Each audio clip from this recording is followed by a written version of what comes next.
Hello everyone, आज इस video के अंदर हम पढ़ने वाले हैं इक्विपोटेंशियल सरफेस। इक्विपोटेंशियल सरफेस क्या होती है? तो देखो, हमें नाम से पता लग रहा है कि इक्वी का मतलब होता है इक्वल और पोटेंशियल, कि ऐसी सरफेस जिसके हर एक पॉइंट के ऊपर पोटेंशियल क्या हो, इक्वल हो, सेम हो। ठीक है, तो इसकी डेफिनेशन क्या होने वाली है? Equipotential surface is a surface which has equal potential at every point on it, कि जो भी आपके पास सरफेस है उसके हर एक पॉइंट के ऊपर पोटेंशियल क्या होना चाहिए, सेम होना चाहिए, इक्वल होना चाहिए। तो उस सरफेस को हम क्या बोलेंगे? इक्विपोटेंशियल सरफेस बोलेंगे। ठीक है, और इक्विपोटेंशियल सरफेस बनाई कैसे जाती है? तो देखो, अगर मान लो हमारे पास कोई पॉइंट चार्ज है, कि मैंने कहा कि ये पॉइंट चार्ज है Q, तो इसकी इक्विपोटेंशियल सरफेस कैसे बनेगी? तो वो बनेगी स्फेरिकल। कि आपके पास पॉइंट चार्ज की इक्विपोटेंशियल सरफेस कैसे बनती है? वो बनती है स्फेरिकल। और ये चार्ज कहाँ पे आता है? उस स्फेरिकल सरफेस के सेंटर पे चार्ज क्या होता है? कॉन्सेंट्रेट हो जाता है।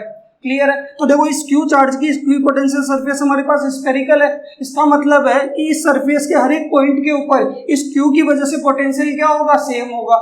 क्लियर है? तो अगर मान लो, देखो इसके ऊपर मैंने एक पॉइंट ले लिया और इस पॉइंट का पोटेंशियल मान लेता हूँ VA, तो VA की वैल्यू कितनी होने वाली है कि इस Q की वजह से इस पॉइंट में पोटेंशियल कितना लगेगा, और इसकी डिस्टेंस कितनी होगी Q से, तो वो क्या होने वाली है? इस स्फीयर की रेडियस ही होने वाली है। तो देखो, VA की वैल्यू कितनी आएगी? Q चार्ज से R डिस्टेंस पर पोटेंशियल कितना होगा? वो होगा KQ/R। क्लियर है? अगर मैंने इसी सरफेस पे एक और पॉइंट ले लिया, कितना B, और इसका पोटेंशियल होगा VB। ठीक है, तो इसकी भी इस Q से डिस्टेंस कितनी होने वाली है? रेडियस होने वाली है R, तो इसका पोटेंशियल VB भी कितना आएगा? वो आएगा KQ/R। तो अगर आप कहीं पे भी पॉइंट लोगे तो उसकी इस चार्ज से डिस्टेंस क्या होने वाली है? रेडियस, और चार्ज कितना है Q, तो हर जगह क्या आने वाला है? पोटेंशियल क्या आने वाला है? सेम आने वाला है। VA बराबर क्या होगा? VB। तो ये आपके पास कैसे सरफेस है? इक्विपोटेंशियल सरफेस है। ठीक है, और चार्ज कहाँ पे होगा? उस स्फेरिकल सरफेस के सेंटर पे। और आप बहुत सारी इक्विपोटेंशियल सरफेस बना सकते हो एक चार्ज के लिए। ठीक है, यानी अगर मैं यहाँ पे बात करूँ कि इस चार्ज की ये एक इक्विपोटेंशियल सरफेस है, मैं आगे एक और बना सकता हूँ। यानी इस सरफेस के भी हर एक पॉइंट पे पोटेंशियल क्या होगा? सेम होगा, क्योंकि सेंटर से इस सरफेस के हर एक पॉइंट की डिस्टेंस क्या होने वाली है? सेम होने वाली है, और चार्ज भी क्या है? सेम है। तो आप बहुत सारी इक्विपोटेंशियल सरफेस बना सकते हो, बट सब क्या होनी चाहिए? कोसेंट्रिक होनी चाहिए। मतलब चार्ज क्या होना चाहिए? सबके सेंटर में होना चाहिए। क्लियर है यहाँ तक? ठीक है, एक और चीज ध्यान रखनी है कि दो अलग अलग सरफेस के पॉइंट का पोटेंशियल कभी भी सेम नहीं होगा। जैसे मान लो ये सरफेस है, इस सरफेस के हर एक पॉइंट का पोटेंशियल आपका क्या है? सेम है। मतलब ये क्या है? इक्विपोटेंशियल सरफेस है। ये सरफेस है, इसके भी हर एक पॉइंट का पोटेंशियल क्या है? सेम है, तो ये भी इक्विपोटेंशियल सरफेस है। बट इस सरफेस का एक पॉइंट और इस सरफेस का एक पॉइंट, दोनों का पोटेंशियल क्या होगा? अलग अलग होगा। कि मान लो VA और VB तो बराबर है, मैंने यहाँ पे एक पॉइंट ले लिया VC। ठीक है, तो यहां से अगर आप देखोगे तो ये डिस्टेंस क्या होगी? कुछ और होगी R'। ठीक है, तो इसका पोटेंशियल क्या आएगा? कुछ और आएगा। तो VA और VB तो बराबर है, बट VC क्या होगा? बराबर नहीं होगा, क्योंकि दो अलग अलग इक्विपोटेंशियल सरफेस है। क्लियर है यहाँ तक? तो ये हमारे पास इक्विपोटेंशियल सरफेस। नेक्स्ट हम बात करते हैं रिप्रेजेंटेशन ऑफ इक्विपोटेंशियल सरफेसेस। तो देखो, नेक्स्ट हम बात करते हैं रिप्रेजेंटेशन ऑफ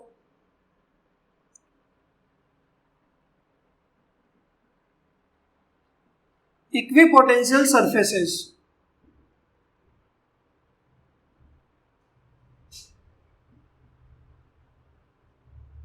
तो देखो, इक्विपोटेंशियल सरफेसेस के रिप्रेजेंटेशन के अंदर सबसे पहले हम बात करेंगे फॉर ए पॉजिटिव चार्ज, कि हमारे पास जो चार्ज है वो कैसा है? पॉजिटिव पॉइंट चार्ज है।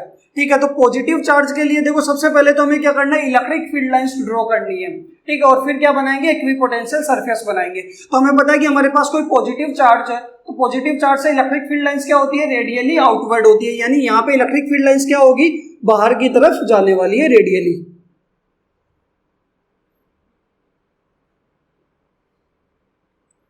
क्लियर है? अब अगर हमारे पास एक पॉइंट चार्ज है, तो इसकी इक्विपोटेंशियल सरफेस कैसे बनने वाली है? वो बनने वाली है स्फेरिकल। तो यहाँ पे क्या होगी कि स्फेरिकल क्या बनेगी? इक्विपोटेंशियल सरफेस बनेगी। और चार्ज कहाँ पे रहेगा? हर एक के सेंटर में, यानी कोसेंट्रिक स्फेरिकल सरफेसेस बनने वाली है। और बहुत सारी सरफेसेस आप यहाँ पे बना सकते हो। तो ये आपके पास क्या हुई? पॉइंट चार्ज के लिए इक्विपोटेंशियल सरफेसेस स्फेरिकल। कैसा है? पॉजिटिव। यही अगर हम बात करेंगे for a negative charge, for a negative charge, तो देखो, अगर हमारे पास नेगेटिव चार्ज है तो इसकी इलेक्ट्रिक फील्ड लाइंस क्या होने वाली है? वो होने वाली है रेडियली इनवर्ड। नेगेटिव की क्या होती है? अंदर जाती है। तो ये आपके पास इलेक्ट्रिक फील्ड लाइंस। क्लियर है? अब इसके अंदर भी क्या होगा? पॉइंट चार्ज है तो इक्विपोटेंशियल सरफेस बनेगी स्फेरिकल, और वो इस तरीके से। और चार्ज क्या रहेगा उनके सेंटर में, यानी कोसेंट्रिक स्फेरिकल सरफेसेस बनने वाली है। क्लियर है यहां तक। थर्ड हम बात करते हैं फॉरेन डाइपोल कि डाइपोल के लिए हमें इलेक्ट्रिक फील्ड लाइंस तो हमने चैप्टर 1 के अंदर कर रखी है, वो सेम ड्रॉ करनी है। उसके बाद हमें क्या बनाना है, इक्विपोटेंशियल सरफेसेस ड्रॉ करनी है। देखो थर्ड हम बात करते हैं फॉरेन इलेक्ट्रिक डाइपोल।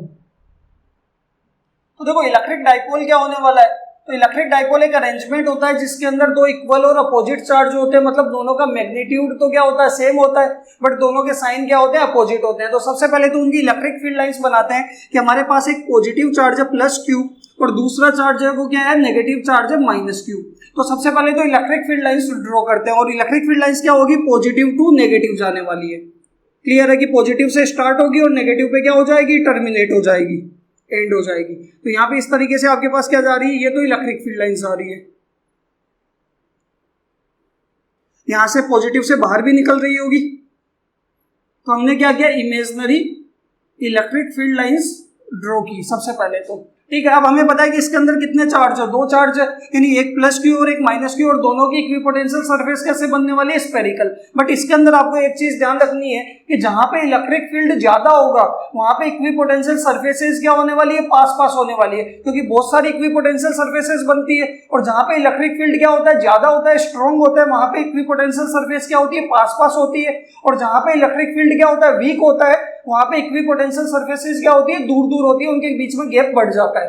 क्लियर है। तो देखो हमें पता है कि डाइपोल के अंदर सेंटर में इलेक्ट्रिक फील्ड क्या लगता है, डबल लगता है, यानी अंदर तो इलेक्ट्रिक फील्ड क्या होने वाला है, स्ट्रॉन्ग होने वाला है, किसके कंपैरिजन में, बाहर के कंपैरिजन में।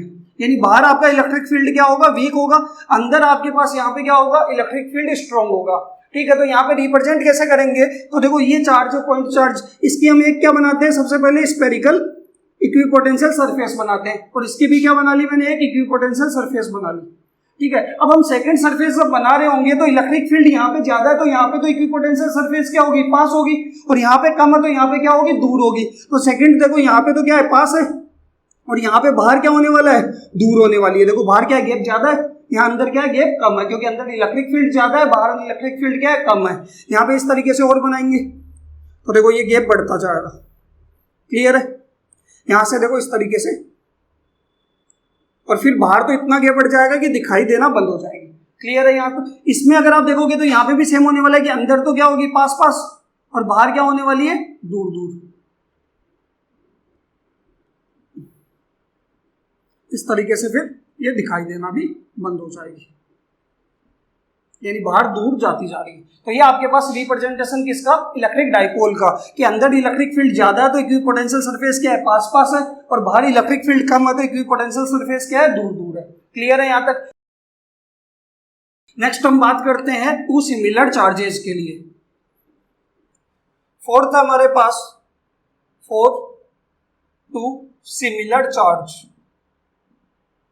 कि देखो हमारे पास दो सिमिलर चार्ज है, इसके अंदर हम क्या करते हैं कि दो चार्ज लेते हैं, दोनों का मैग्नीट्यूड भी सेम ले लेते हैं और साइन भी क्या रखते हैं, सेम रखते हैं। कि मैंने मान लिया कि एक चार्ज है Q1 और दूसरा चार्ज है Q2, दोनों मोड में है, मैग्नीट्यूड में, मतलब दोनों पॉजिटिव है। ठीक है, और दोनों की वैल्यू भी क्या है, बराबर है। तो सबसे पहले तो इनका क्या बनाते हैं, इलेक्ट्रिक फील्ड लाइंस का रिप्रेजेंटेशन बनाते हैं। कि मैंने मान लिया कि चलो Q1 Q2 को मैंने क्या मान लेता हूँ, Q मान लेता हूँ, कि एक चार्ज है आपके पास Q पॉइंट चार्ज है, और दूसरा चार्ज भी कैसा है, वो भी कैसा है, Q है। क्लियर है। तो यहां से अगर ये भी पॉजिटिव है, ये भी पॉजिटिव है, तो पॉजिटिव से इलेक्ट्रिक फील्ड लाइंस क्या होती है, बाहर निकलती है, रेडियली आउटवर्ड। तो देखो यहां से भी बाहर निकलेगी और यहां से भी क्या होगी, बाहर निकलेगी, और दोनों की वैल्यू क्या है, एग्जैक्ट इक्वल है, तो दोनों के एग्जैक्ट मिड पॉइंट के अंदर आके दोनों क्या होगी, ऊपर और नीचे की तरफ बेंड हो जाएगी। कि अगर दोनों की वैल्यू क्या इक्वल है तो एग्जैक्ट मिड पॉइंट में आके क्या हो जाएगी, बेंड हो जाएगी। अगर किसी एक की वैल्यू ज्यादा होती, ठीक है, तो उससे क्या होती, ज्यादा दूर तक जाती है, यानी पास वाले के कम वाले के पास जाके क्या होती, बेंड हो जाती। क्लियर है। तो यहां से इक्वल है तो एग्जैक्ट मिड पॉइंट पे आएगी इलेक्ट्रिक फील्ड लाइंस, और क्या हो जाएगी, बेंड हो जाएगी। इस तरीके से आपके पास क्या बनने वाली है, इलेक्ट्रिक फील्ड लाइंस का रिप्रेजेंटेशन, और डायरेक्शन क्या होगी, रेडियली आउटवर्ड, रेडियली आउटवर्ड। यहां से अगर आप देखोगे ये इलेक्ट्रिक फील्ड लाइंस हर डायरेक्शन में क्या हो रही है, बाहर निकल रही है। तो आपने सबसे पहले तो क्या किया, इलेक्ट्रिक फील्ड लाइंस का रिप्रेजेंटेशन बता लिया। अब हमें पता है कि यहाँ पे सेंटर में जो पॉइंट होता है P, इस पे नेट इलेक्ट्रिक फील्ड कितना होता है, 0, यानी अंदर तो इलेक्ट्रिक फील्ड क्या होने वाला है, कम होने वाला है, और बाहर अंदर के कंपैरिजन में क्या होने वाला है, ज्यादा होने वाला है। हमें पता है कि जहां पे इलेक्ट्रिक फील्ड ज्यादा होगा वहां पे इक्विपोटेंशियल सरफेस क्या होगी, पास पास, और जहां कम होगा वहां पे क्या होगी, दूर दूर। तो इस बार क्या हो जाएगा, उल्टा हो जाएगा। तो सबसे पहले तो एक स्पेयर बना लेते हैं हम, और वो क्या होगा इस तरीके से, ये एक स्पेरिकल सरफेस बन गई दोनों की। अब जब हम सेकंड बनाएंगे तो यहाँ पे क्या होने वाला है कि बाहर तो क्या होगी, पास पास, और अंदर क्या होगी, दूर दूर। तो यहाँ पे देखो बाहर तो आपके पास मैंने बनाई पास पास, और अंदर क्या रखी है, ये दूर दूर।